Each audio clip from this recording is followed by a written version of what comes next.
It's time for our literacy now. So I'm just going to share my screen with you so that you can see the PowerPoint. Okay, so today we're learning to collect vocabulary to describe a character. And to be able to do this, you need to describe the character's appearance and their personality. So their appearance means what they look like, and their personality means what they are like or what they can do. I want you to use double adjectives separated with a comma.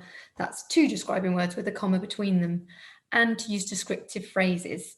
So I'm going to show you how you can make your description longer than 1 or 2 words using conjunctions which and that.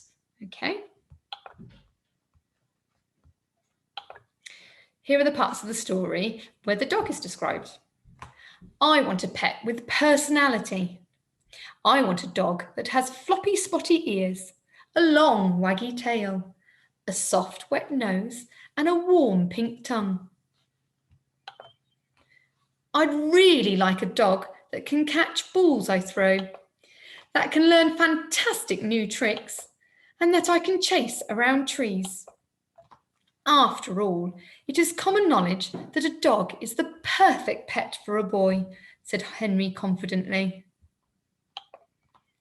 So can you remember, what did Henry want for the perfect dog? Think about what the dog looked like and think about the things that he said he wanted the dog to be able to do. So pause the video here and see if you can list all those things with an adult.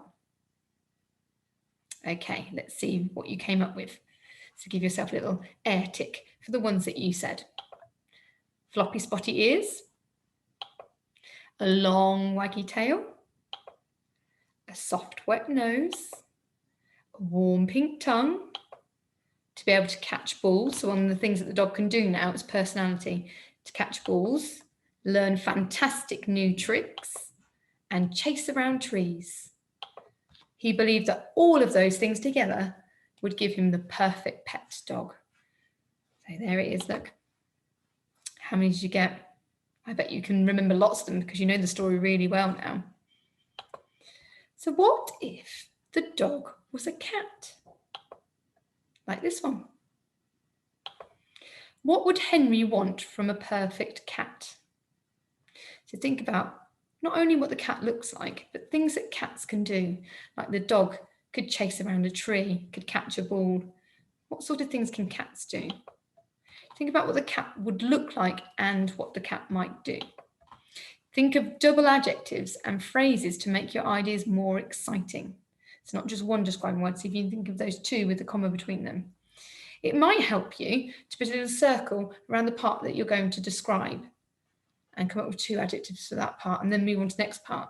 So I'll show you here, look. So you might want to describe the nose to start with, and then the eyes and the ears, the whiskers. You could do the paws, its tail, its fur or its tummy, its mouth. So I've had a go at doing that, but I'll show you in a minute. So just have a think first. You don't have to write them all down. Just come up with a few of the different parts of its body and see if you can think of some describing words, describe them and talk to your adult about them. So pause the video and have a chat and then come back and I'll show you the ones that I came up with. Okay, so here's the things that I came up with. I came up with wet pink nose, a rough licky tongue, because I know cats have quite rough tongues. Bouncy pouncy paws. I did a bit of rhyming there.